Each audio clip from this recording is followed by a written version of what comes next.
بسم الله الرحمن الرحيم.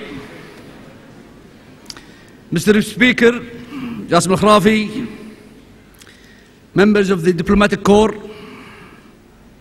President Taul McCaver, Provost Shear, members of the faculty, parents, friends, but most importantly, the maiden class of 2008 of the AUK, Assalamu alaikum wa rahmatullahi wa barakatuh.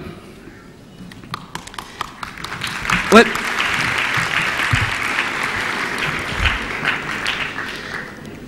when Dana called me and asked me to deliver the commencement address for this year, I immediately said, how can I say no to the prettiest chairperson in the world?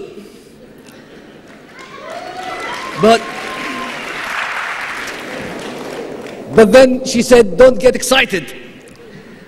You are not my choice, but the choice of the student body. And here I got a panic attack. Why would the students of AUK choose me to give the commencement address? What kind of speech they expect from me? So I immediately summoned my best trusted advisors. Basically, those are my kids. And I asked them, why do you think AUK students wanted me to give the commencement address for this year?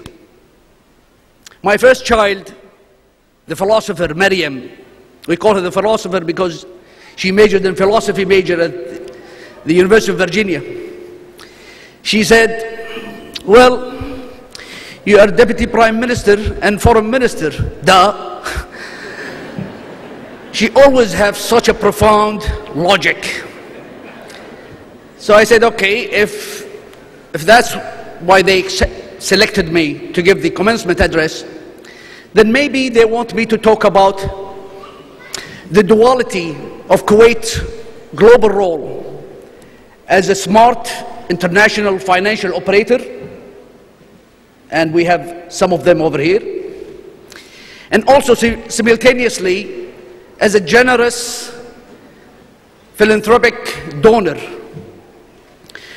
And I want to tell them the story, the remarkable story about how Kuwait planned about 60 years ago to hedge for a post-oil era by creating the first sovereign fund, and that was the creation of the Kuwait Investment Office in London.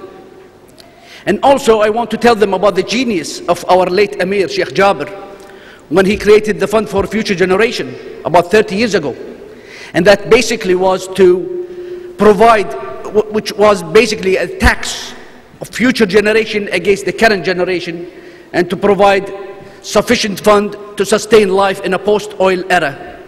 Such a far-reaching and far-sighted and clever and smart policies have placed Kuwait well in the heart of the international financial markets. And I would tell them that Kuwait do really possess the necessary condition for the creation of a financial center.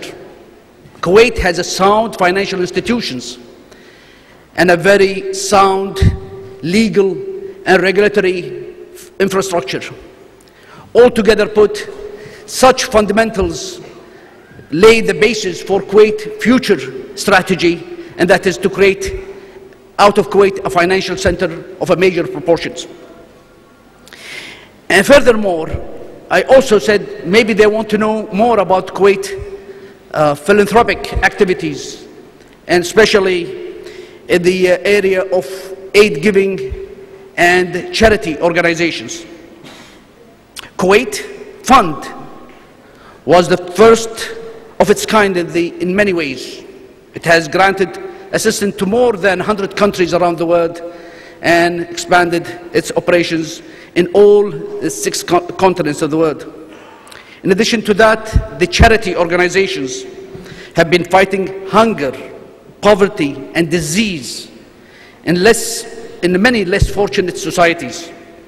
And as a show of such inherent tendency to philanthropy, His Highness the Emir Sheikh Sabah Al-Ahmed has called recently for the establishment of a decent living fund to fight hunger in the Islamic world, to which he contributed $100 million. And I said also, maybe I should talk about our next 5-year plan. I should tell the students about our next 5-year plan.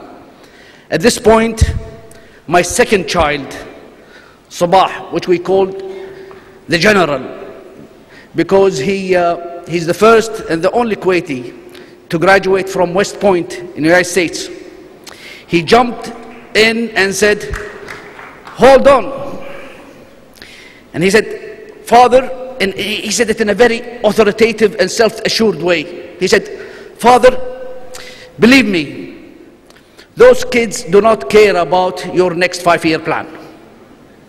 What they want to know is really what is the relationship between you and the AUK old building that exists in Salmiya, which is basically Rawdat al-Salmiya.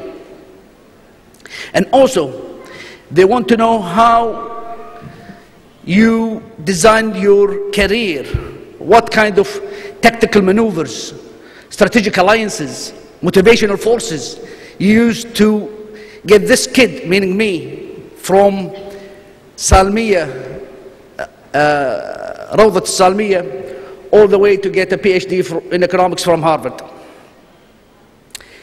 And he is, in a way, he's right. I do have emotional and career attachment to Salmiya campus, because that's where it housed the Rawdat al-Salmiya, my first school. And come to think about it, my educational roadmap starts in Rawdat al-Salmiya, moved on to Al-Razi, to Abdullah Khalaf Dhayyan, Salmiya al-Mutwasita, Thanawiyya Turmaythiyya, where I shared the same